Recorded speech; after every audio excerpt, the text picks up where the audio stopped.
দেখো ছেলের স্কুলের প্রজেক্ট দিয়েছে, তোমাদেরকে অনেককেই বলেছিলাম।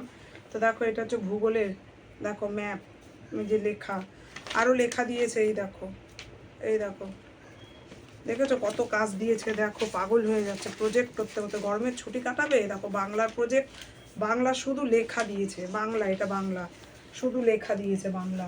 তারপরে দেখো আরও দেখাচ্ছি, দাঁড়াও, প্রজেক্টে ভরে গেছে। মানে ছুটি নেবে কি ছুটি, বাবা গরমের ছুটি বলে, মুখেই বলে। এটা হচ্ছে পদার্থবিজ্ঞান, ফিজিক্যাল সায়েন্স। এটা প্রচুর 116খানা প্রশ্ন দিয়েছে ফিজিক্সের, 116খানা।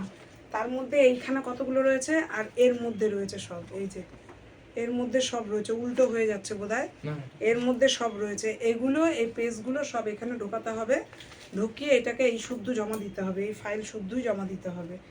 আবার দেখো ইতিহাস দেখাচ্ছি, দাঁড়াও, আমি সব স্টেপলার করে রেখেছি, এগুলো এমনিই দেখাতে হবে। জীবন বিজ্ঞান, এটা হচ্ছে জীবন বিজ্ঞান, লাইফ সায়েন্স। এই দেখো লাইফ সায়েন্স, এটা ছবি কিন্তু আঁকা না, এটা হচ্ছে কি ওই প্রিন্ট আউট বার করে করতে বলেছিল, তা প্রিন্ট আউট বার করে করা হয়েছে। এটা হচ্ছে লাইফ সায়েন্স। দেখো প্রজেক্ট লিখতে লিখতে আর বাড়ির পড়া করতে করতে জীবন শেষ গরমের ছুটির। আর এই দেখো ইতিহাস, ইতিহাসটা দেখো, ইতিহাস, এই মহান ব্যক্তিদের ছবি আঁকতে হবে। এগুলো, এটা কিন্তু ছবি আঁকা, এটা কিন্তু প্রিন্ট আউট না, ছবি আঁকতে হবে, তার সম্বন্ধে যে পাশে লিখতে হবে। এই দেখো, জানি না তোমাদের প্রজেক্ট দিয়েছে কিনা আমি জানি না। এই যে মহান ব্যক্তি, তার সম্বন্ধে লেখা। আবার এই দেখো, এই যে দেখো, দেখেছো পুরো ছবিটা কিন্তু আঁকা, আর এই যে লেখা। জানি না কতটা ভালো দেখতে পারলে তোমরা। এই দেখো, আর একবার দেখিয়ে দিচ্ছি আমি, ছবিগুলো এত সুন্দর হয়েছে বলার মতো না, দেখেছো। এই তো ইতিহাস এটা। আর হচ্ছে কি তোমার যেটা বাকি আছে সেটা হচ্ছে অঙ্ক। এটা কি, এটা কি ডাক্তারবাবু দেখিয়েছে, এটা, এটা জীবন বিজ্ঞান।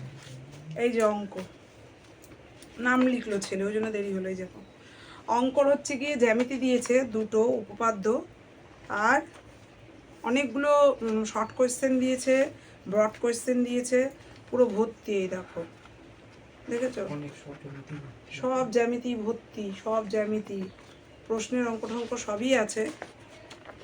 এই দেখো জ্যামিতি, তার মধ্যে সব থেকে বেশি যেটা কঠিন সেটা দিয়েছে তোমার ফিজিক্যাল সায়েন্স, 116খানা প্রশ্ন। মানে বই থেকে খুঁজে খুঁজে লিখতে হয়েছে, ছেলে পুরো হাঁপিয়ে উঠেছে। 116খানা প্রশ্নগুলো কি দিয়েছিল না, মোবাইলের মধ্যে মানে পিডিএফ করে স্কুল থেকে গ্রুপ আছে হোয়াটসঅ্যাপে, সেই গ্রুপে পাঠিয়ে দিয়েছিল, সে খুদি খুদি লেখা।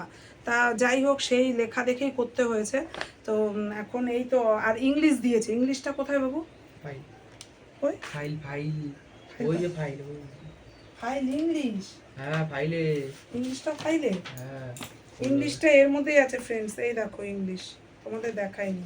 ইংলিশ একটা লেটার লিখতে দিয়েছিল, এটা খুলে ফেলতে হবে, ইংলিশটা আলাদা দিতে হবে। এই দেখো লেটার লিখতে দিয়েছিল এরকম কাগজে, চার্ট পেপার বলে এগুলোকে, কালারিং চার্ট পেপার, বুঝলে। এর মধ্যে এই কালি দিয়ে লিখতে হবে যে বন্ধু, তোমার বন্ধু কিংবা বান্ধবী ইংরাজিতে খুব দুর্বল, তা সেই বিষয়ে 5 থেকে 6 লাইন লিখতে দিয়েছি, কিন্তু 5 থেকে 6 লাইন অসম্ভব লেখা গেল না, তাই ইংলিশটা এই লিখেছে, জানি না কি হবে। তো তোমাদের কাদের কাদের স্কুলে ছেলেদের প্রজেক্ট দিয়েছে অবশ্যই জানিও আমাকে। আর ভিডিওটা কেমন লাগলো সেটাও বলো। ছেলের গরমের ছুটি বাড়িতেই আমাদের কেটেছে, আমরা কোথাওই যেতে পারি না, কারণ এত প্রজেক্ট, আর সায়েন্স মাস্টারের প্রচণ্ড চাপ, 3-4টে মাস্টার দিয়ে, আর এই তো পড়া, ভাড়া বাড়ির সবই তো বুঝতে পারো, আর কী বা বলবো। তা যাই হোক, অবশ্যই ভিডিওটা পুরো দেখো, স্কিপ করো না। ভালো লাগলে লাইক কমেন্ট শেয়ার করে দিই, দিদির পাশে থেকো। Tata, bye bye.